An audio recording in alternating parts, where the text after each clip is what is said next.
Hello, I saw a question on the discussion board about 7.3, this number 11, or 25 out of the book.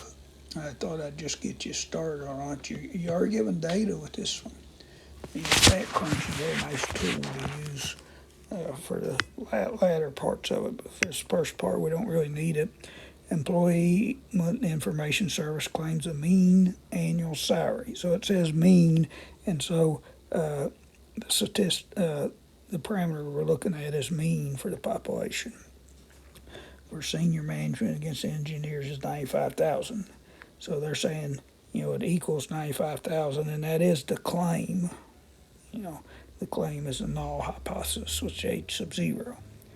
The annual salaries is given for 16 engineers for a sample at alpha equal 0.1 or 10%. Test to claim that the salary is 95,000. So the alternative hypothesis is it's not 95,000.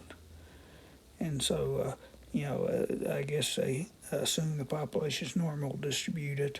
I just import this data in the StatCrunch, to complete this, but I'm just getting you started. Hope that helps.